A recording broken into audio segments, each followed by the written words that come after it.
সহ্য করেছেন, যে চেহারা তাকাইলে মানুষ হেদায়েত প্রাপ্ত হতো, ওই চেহারা দাঁড়ানো পাথর নিক্ষেপ করেছে, চেহারা ক্ষত বিক্ষত করেছে। আমার ওই নবী যদি কোরআন তেলাওয়াত করেন তো কেমন হবে? সুবহানাল্লাহ। ইব্রাহিম আলাইহিস সালামকে আল্লাহ বলবেন, ও ইব্রাহিম, আমার বন্ধুর, আমার হাবিবের নাম ঘোষণা করো, তিনি যেন তার হৃদয়ের মাধুর্যতা হৃদয়ের সুর দিয়ে যেন পড়ে। সুবহানাল্লাহ, যদি বলেন সুবহানাল্লাহ। ইব্রাহিম আলাইহিস সালাম সঞ্চালনার দায়িত্ব থাকবেন।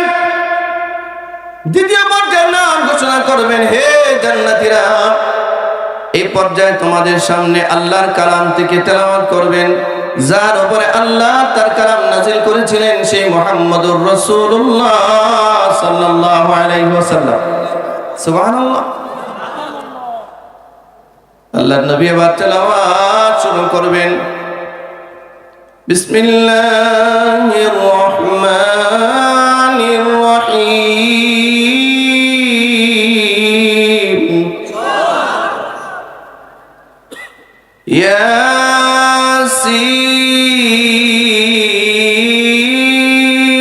ইয়াসিন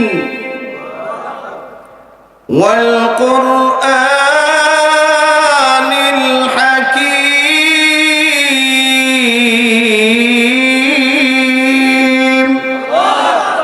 ইন্নাকা লামিনাল মুরসালিন।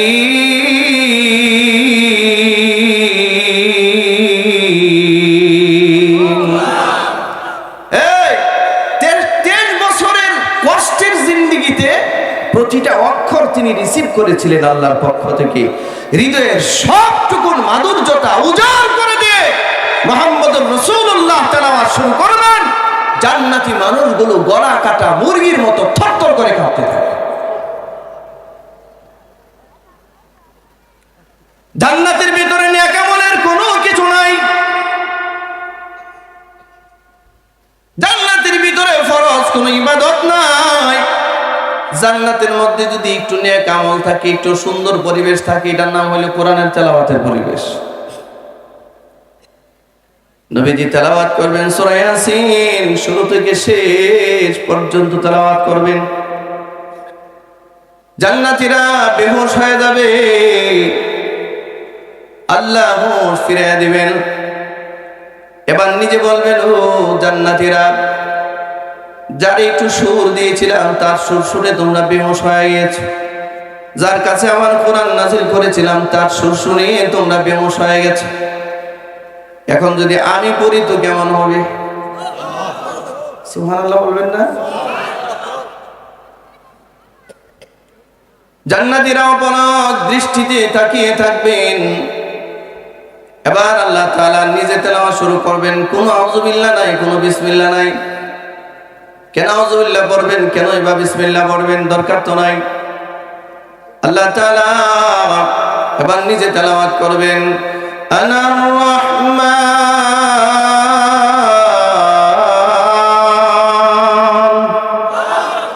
আমরা সারা জীবন পড়েছি আর রহমান, আল্লামাল কুরআন, খালাকাল ইনসান, আল্লামাহুল বায়ান। সারা জীবন পড়েছি আর রহমান, পরম করুণাময় দয়ালু আল্লাহ।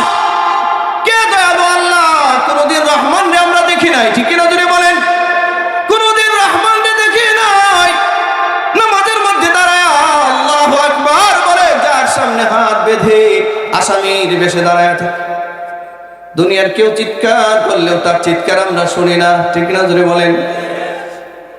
আল্লাহর সামনে দাঁড়ায়া যখন পড়ি সুবহানাকা আল্লাহুম্মা ওয়া বিহামদিকা ওয়া তাবারাকা ইসমুকা ওয়া তাআলা জাদ্দুকা ওয়া লা ইলাহা গায়রুক, আমরা রুকুর মধ্যে পড়ি সুবহানা রাব্বিয়াল আযীম। পবিত্রতা বর্ণনা করছি আমার রবের, যিনি আযীম, যিনি মহান। দেখি নাই ওই রবকে। আল্লাহ সেদিন বলবেন, সারা জীবন যারে রহমান বলে জানতে, সারা জীবন যারে আল্লাহ বলে জানতে, সারা জীবন যারে কাহ্হার বলে জানতে, সারা জীবন যারে জব্বার বলে জানতে, সারা জীবন যারে গফফার বলে জানতে, সারা জীবন যারে সত্তার বলে জানতে, কোনদিন দেখো নাই আমি রহমান, আনার রহমান। এই তাকায় দেখো, আমি রহমান, আমি রহমান আজকে পড়তেছি।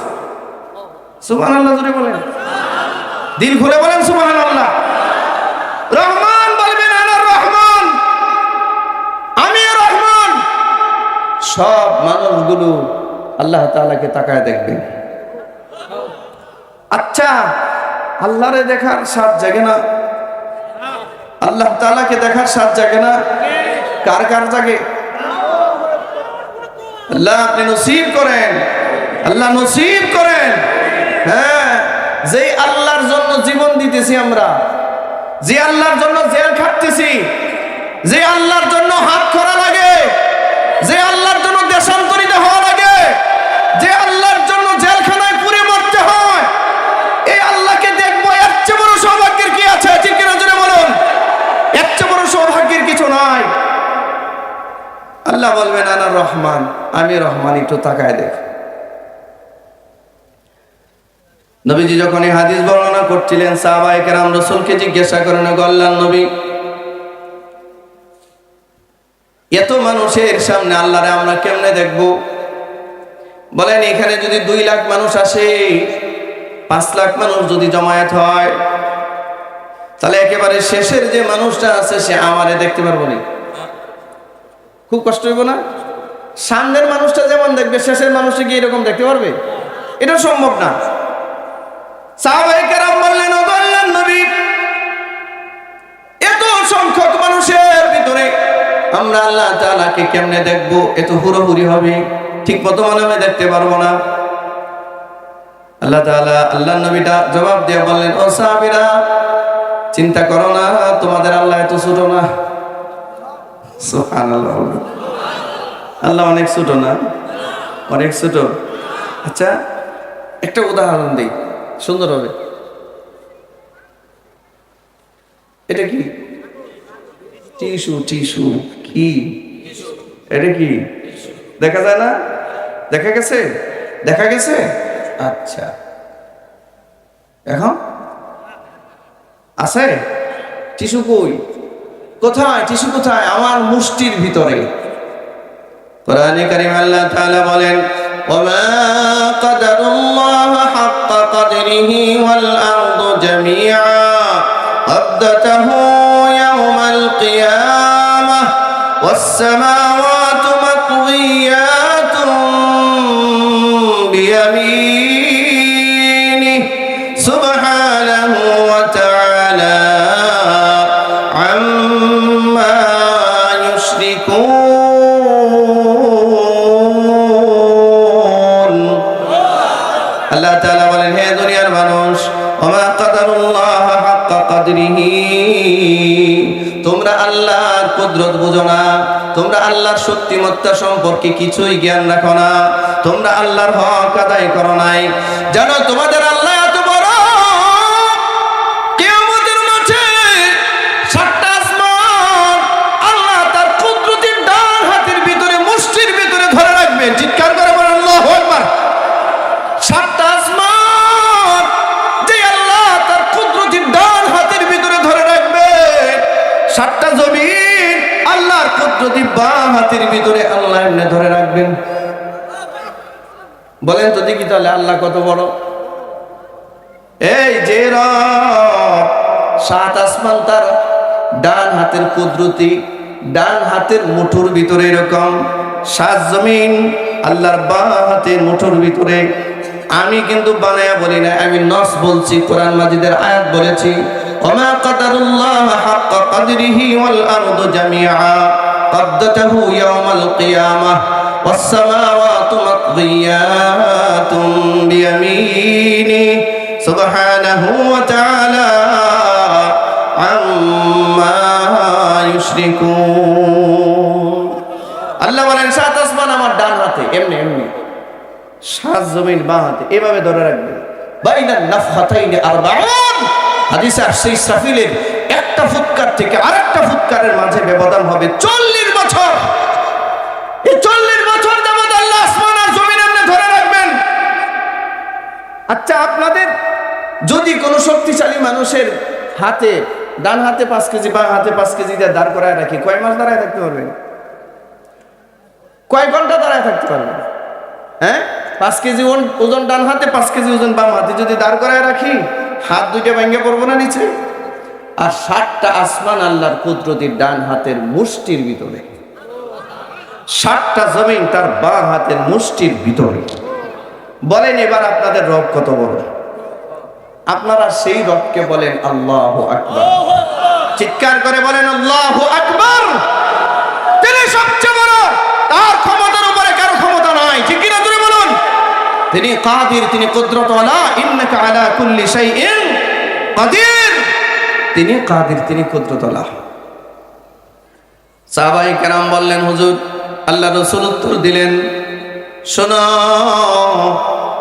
বলো তো দেখি 14 তারিখ দিবাগত রাত্রে আসমানে যে চন্দ্রটা উদিত হয়,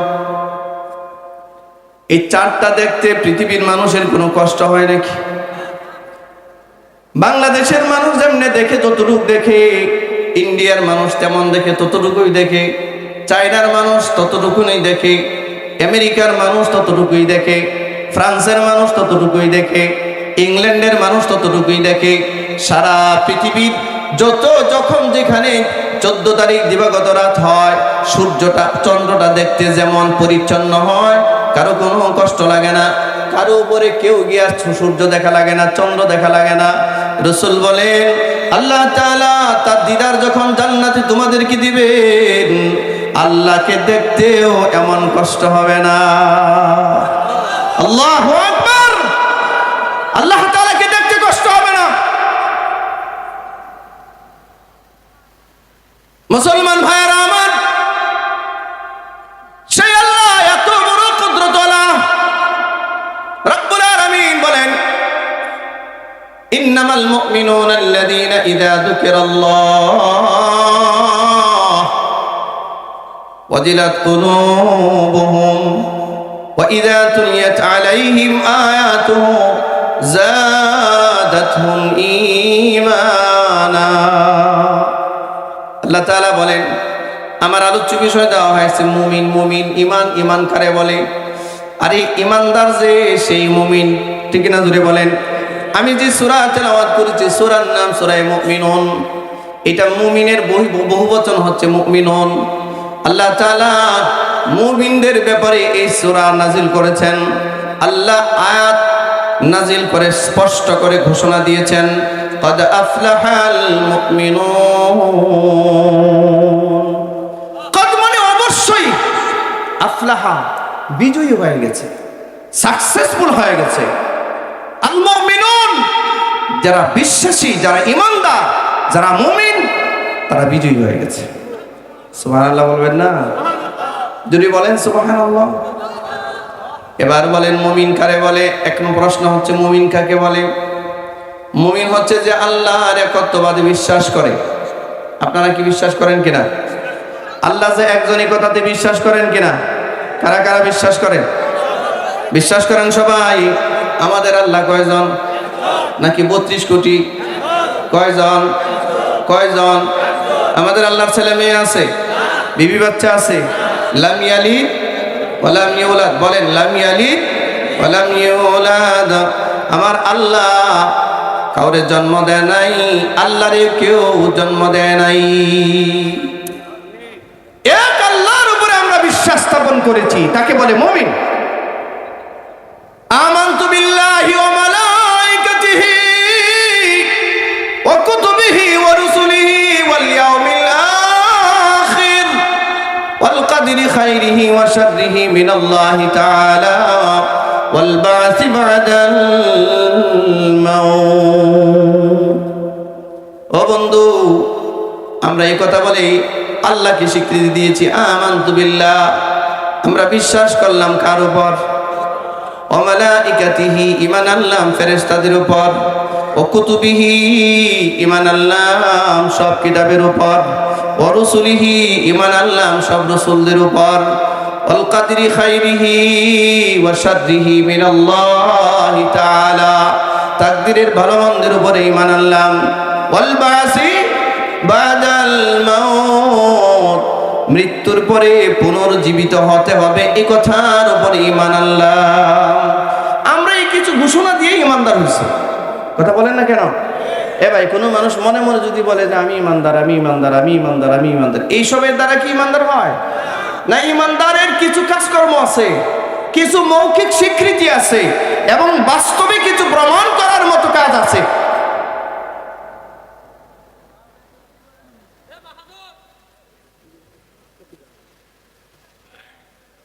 আজকে আমাদের দেশে এমন ঈমানদার আছে সরাসরি আল্লাহর কোরআনের আইনকে অস্বীকার করে, এ নিজেরা দাবি করে ঈমানদার। ও ঈমানদার নয়, মুরতাদ। বর্তমানে আমাদের দেশে অভিশপ্ত একটা শব্দ বের হয়েছে, নাম হয়েছে ট্রান্সজেন্ডার। কি জেন্ডার? ট্রান্সজেন্ডার, শয়তানি শব্দ। এই ট্রান্সজেন্ডারে যারা বিশ্বাস করবে, কোনো মুসলমান যদি এই কাজ করে তো মুরতাদ হবে। অমুরতাদ, ওরে কতল করা ফরজ। ট্রান্সজেন্ডার মতবাদী যারা বিশ্বাস করে আর ঈমানদার থাকে না, ওরে হত্যা করা ফরজ হয়ে যায়। আল্লাহর দেওয়া হুদুদকে লঙ্ঘন করেছে সে। সূরা হজ্জের ৫ নম্বর আয়াত আল্লাহ তাআলা আলোচনা করেছেন মানব সৃষ্টির ৩টা বৈশিষ্ট্য আছে। আল্লাহ তাআলা মানব সৃষ্টির ক্ষেত্রে ৩টা বৈশিষ্ট্য বর্ণনা করেছেন। মানুষকে যখন সৃষ্টি করেন মার রেহেমের ভিতরে ৪০ দিন পর্যন্ত এটাকে নুতফার আকারে রেখেছেন। মিন নুতফা, শুক্রবিন্দুর আকারে মার রেহেমের ভিতরে, গর্ভের ভিতরে রাখে। পরবর্তী ৪০ দিনে সুম্মা মিন নুতফাতিন সুম্মা মিন আলাকা, এরপরে ৪০ দিনে এটাকে আলাকায় রূপান্তরিত করেন। আলাকা বলা হয় জমাট বাঁধা রক্তকে। এরপরের ৪০ দিনে সুম্মা মিন মুদগা, এরপরের ৪০ দিনে মার পেটের মধ্যে এই জমাট বাঁধা রক্তটাকে আল্লাহ তাআলা মুদগায় রূপান্তরিত করে। মুদগা বলা হয় একটা গোশতের টুকরাকে। আপনারা কি আমার কথা বুঝতেছেন? খেয়াল আছে নাকি? বলেন ৩ ৪০-এ কতদিন হয়? ১২০ দিনে কয় মাস হয়? 4 মাস। 4 মাস বলেন কয় মাস হয়? এই 4 মাস বয়স যখন মার পেটে একটা বাচ্চার হয়, মানুষ সৃষ্টির বৈশিষ্ট্য আল্লাহ বলছেন এই 4 মাস বয়স যখন একটা বাচ্চার মার পেটের ভিতরে হয়ে যায়, আমি যে তথ্য আপনাদেরকে দিচ্ছি এটা এই প্রযুক্তির, এই জামানার মেডিকেল সায়েন্স বলছি না, আমি বলছি আল্লাহর কোরআনে আল্লাহ যা বলেছেন, অবশ্যই এই জামানার মেডিকেল সায়েন্স এটাকে স্বীকৃতি দিতে বাধ্য হয়েছে। 4 মাস বয়সের আগে পৃথিবীর কোনো মেডিকেল টিম আলট্রাসোনোগ্রাম করে কথা বলতে পারবে না বাচ্চাটা ছেলে না মেয়ে। পৃথিবীর কোথাও বলতে পারবে না।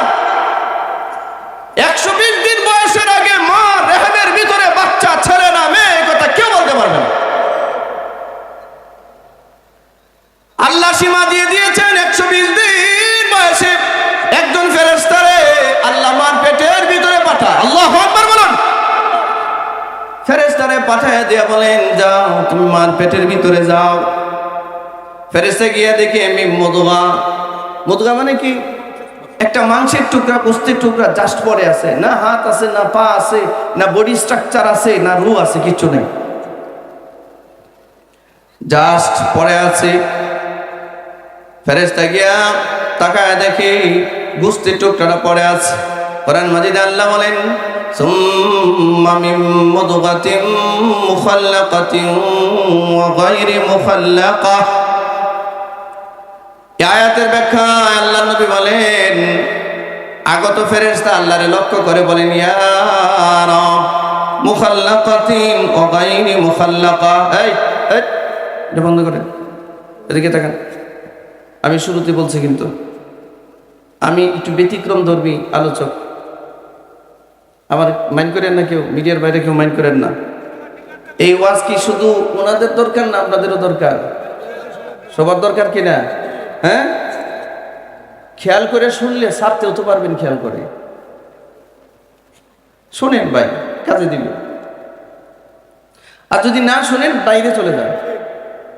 এখানে বসে মোবাইল টিপি করলে এটি মজলিসের সাথে আদব রক্ষা হয় না। এটা আগে বলছি আপনাদেরকে, মেহরবানি করে আমাকে আর ডিস্টার্ব করেন না, তারা অনুরোধ আপনাদের প্রতি। মুসলমান ভাইয়েরা আমার, আল্লাহ রাব্বুল আলামিনকে ফেরেশতা বলেন, ইয়া রাব, ইয়া আল্লাহ, মুখাল্লাকাতিন, এই যে গোশতের টুকরাটা পড়ে আছে, মাংসের টুকরাটা যেটা পেটে পড়ে আছে মার রেহেমের মধ্যে, আল্লাহ আপনি কি এর মানুষ বানাবেন কি? সুবহানাল্লাহ। ও গায়রে মুখাল্লাকা, নাকি মানুষ বানাবেন না? অর্থাৎ আপনি কি তারে রূহ দিবেন, তারে কি জীবিত করবেন, তারে কি অস্তিত্ব দিবেন, নাকি ও গায়রে মুখাল্লাকা, নাকি অস্তিত্ব ছাড়াই দুনিয়ায় পাঠিয়ে দিবেন? আপনার আমার জন্মের সময় 120 দিন বয়সে মার পেটে ফেরেশতারা এই কথাগুলো বলছিল। এবার আল্লাহ যদি বলেন, হ্যাঁ আমি এটাকে মানুষ বানাবো না, অস্তিত্ব দিব না, বলতে দেরি, ফেরেশতা হাতে বাড়ি দিয়া বের করে দিতে দেরি হয় না।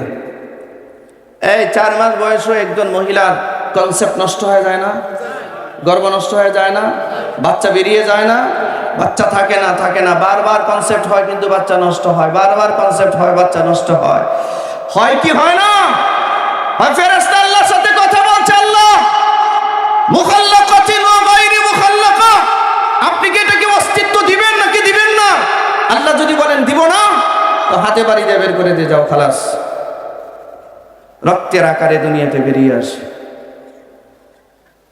আবার যদি বলেন মুখাল্লাকা, হ্যাঁ আমি এর অস্তিত্ব দিব, এবার ফেরেশতা আল্লাহরে বলেন, আল্লাহ কোন প্রক্রিয়ায় দিবেন, সিস্টেম কি? এটা তো গোশতের টুকরা পড়ে আছে, কেমনে দিবেন অস্তিত্ব? আল্লাহ বলেন, এত বিচলিত হওয়ার কিছু নাই, এই গোশতের টুকরাটা বরাবর একটা ফুৎকার দাও, দেখো আমি আল্লাহ কি করি। তো ফেরেশতা আদেশ পাওয়ার সাথে সাথে গোশতের টুকরা বরাবর একটা ফুৎকার দেয়। ফুৎকার দেওয়ার সাথে সাথে গোশতের টুকরাটা লাফ মেরে উঠে। এই আল্লাহু আকবার, আসতে বললেন, আরো জবান খুলে জুড়ে বলুন আল্লাহু আকবার। ফুৎকার দিল মানে কি? এই গোশতের টুকরার মধ্যে রূহ সঞ্চারিত হয়েছে। এবার আস্তে আস্তে নাড়াচাড়া করতেছে, হাত বাড়তেছে, পা বের হচ্ছে, মাথা বের হইতেছে। ফেরেশতা আল্লাহরে বলেন, আল্লাহ এই যে হাত পা বের হইতেছে, এটারে আপনি পুরুষ বানাবেন না নারী বানাবেন?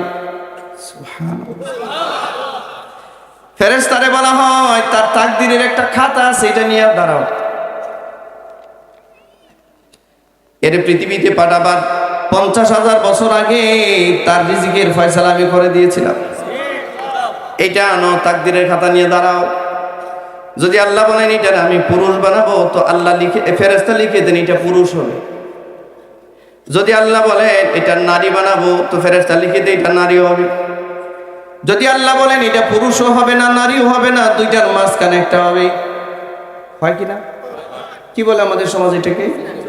হিজরা বলে। অবশ্যই শব্দটা ব্যবহার করা উচিত না, এটা তাদেরকে ইনসাল করা হয়। শোনন, ইংরেজিতে হয় মেল, আর না হয় ফিমেল, আর না হয় ইন্টারসেক্স। হয় পুরুষ হবে, সৃষ্টির মাধ্যম আল্লাহ রসুল যা বলছেন, হয় পুরুষ হবে আর না হয় নারী হবে, আর না হয় ইন্টারসেক্স হবে, দুইটার মাঝখানে একটা, যেটাকে আরবিতে বলে খুনসা